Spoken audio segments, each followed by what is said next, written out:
तुम्ही मेरी नैया, किनारा तुम्ही हो, मेरी जिंदगी का सहारा तुम्ही हो। तुम्ही मेरी नैया, किनारा तुम्ही हो, मेरी जिंदगी का सहारा तुम्ही हो। तुम्ही मेरी नैया, किनारा तुम्ही हो, मेरी जिंदगी का सहारा तुम्ही हो।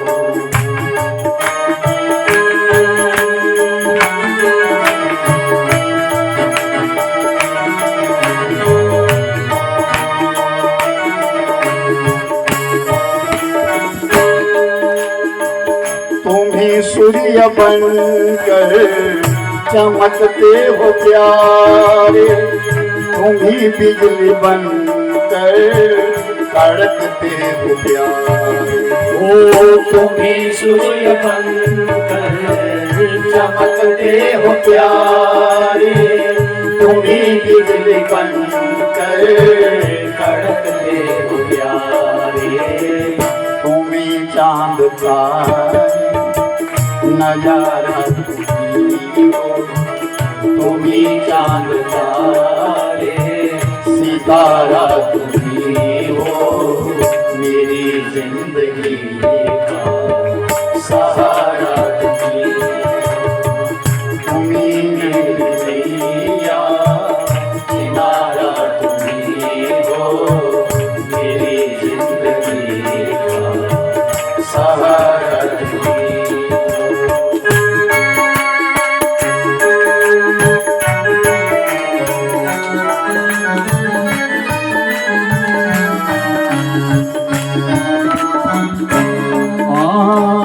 तुम्ही बन के बादल बरसते हो प्यारे, तुम्ही फूल बनकर महकते हो प्यारे। ओ तुम्ही बन के बादल बरसते हो प्यारे, तुम्ही फूल बनकर महकते हो प्यारे। नदी सिंधु सागर की धारा तुम्ही हो, नदी सिंधु सागर की धारा तुम्ही हो, मेरी जिंदगी का सहारा तुम्ही हो। तुम्ही मेरी नैया, किनारा तुम्ही हो, मेरी जिंदगी का सहारा तुम्ही हो, मेरी जिंदगी का सहारा तुम्ही हो, मेरी जिंदगी का सहारा तुम्ही हो। आज रमा नाम की एकादशी है, बड़ा पावन पर्व है और यह कार्तिक का महीना है। चौमासे का अंतिम मास चला हुआ है, बहुत पर्व है।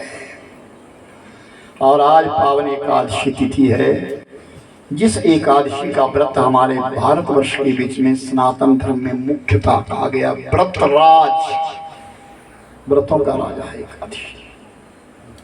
और एकादशी करने वाला व्यक्ति कभी नरक में नहीं जाता, ये सत्यता है।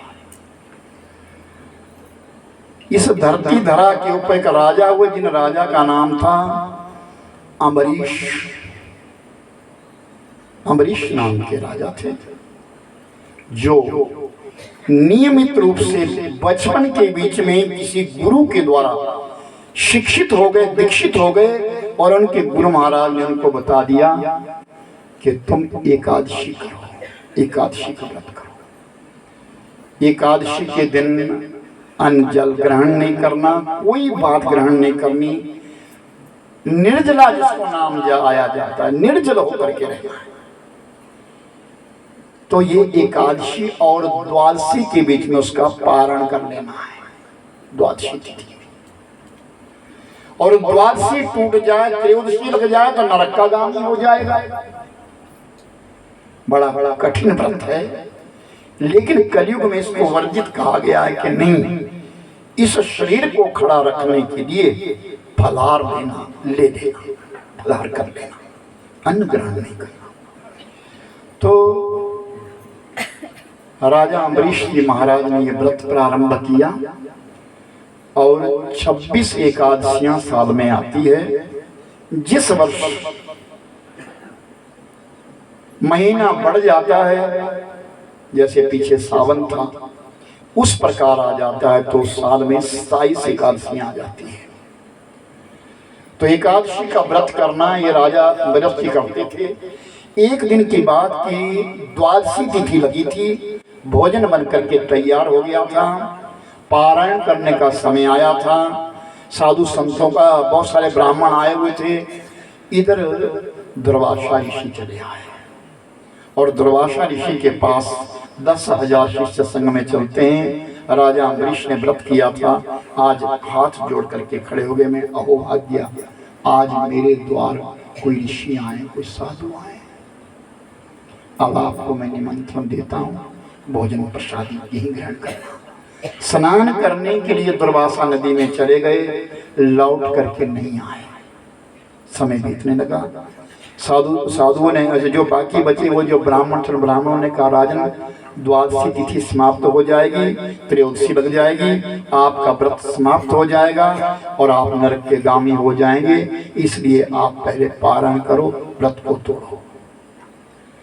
राजा संशय में हो गए, मैंने साधुओं को निमंत्रण दिया है, उनसे पहले मैं ग्रहण कैसे करूंगा। समय बीतता गया, जब 2 पल बाकी रह गए, दुर्वासा नहीं आए, तो फिर ब्राह्मणों ने कहा, महाराज जल से भी पारायण हो जाएगा, आपका व्रत टूट जाएगा, जल पी लो। जब जल पीने की बारी आई तो हथेली के ऊपर जल लिया और जैसी प्रार्थना करने लगे, इतने में दुर्वासा आ गए, हमारे लिए निमंत्रण देकर के खुद पान कर रहा है और शराब जैसे देने लगे, उसी समय भगवान विष्णु का सुदर्शन आ गया और दुर्वासा के पीछे पड़ गया। आगे आगे दुर्वासा भागे, पीछे पीछे विष्णु का वो सुदर्शन चलता रहा। 1 वर्ष घूमते रहे और राजा अम्बरीश 1 वर्ष तक भूखे रहे। हर जगह गए, सबसे कहा मुझे बचाओ, कोई नहीं बचा सकता। भगवान शंकर जी ने कहा, दुर्वासा राजा अम्बरीश का यज्ञ पूर्ण करो, वहीं जाओ।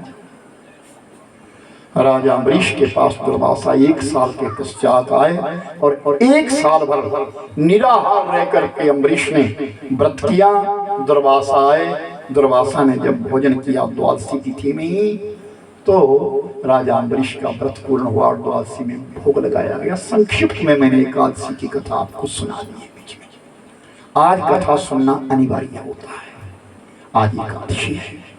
तो 27 एकादशियों की मान्यता करी गई है कि उस दिन अन्न ग्रहण नहीं करना, लेकिन हमारे दक्षिण भारत के बीच में, उत्तरी भारत के बीच में हम आप लोग, कुछ लोग अन्न ले लेते हैं लेकिन चावल नहीं लेते। चावल उस क्षेत्र को वर्जित किए गए थे जहां मुख्य भोजन चावल है, क्योंकि लोग भूखे नहीं रहते थे तो चावल खाते थे। तो कहा कि चावल ग्रहण नहीं करना भाई, लेकिन हमारे यहाँ तो अब ये प्रथा चल पड़ी है कि चावल नहीं खाएंगे, बाकी रोटी खा लेंगे। हो सके जितना हो सके तो मेरे भाई बहन व्रत प्रारंभ करना चाहिए, सबके लिए मुक्ति का द्वार है। एकादशी व्रत करना चाहिए, चाहे कोई भी हो, नर नारी कोई भी हो, जीवन भर एकादशी करनी चाहिए। लेकिन ये ध्यान रहे कि द्वादशी तिथि में ही पारायण हो जाना चाहिए। कल जो द्वादशी है 12:35 तक है, उससे पहले पहले आप लोग घर वाले सुन लें, आज रात्रि में चने भिगो देने हैं और प्रातः काल 10 बजे को हलवा बनकर के तैयार हो जाएं और चने बनकर के तैयार हो जाएं। हनुमान जी को भोग लगाएंगे, उन्हीं चने और हलवों के साथ हम आप सब लोग जो व्रती है व्रत अपना संपन्न कर देंगे।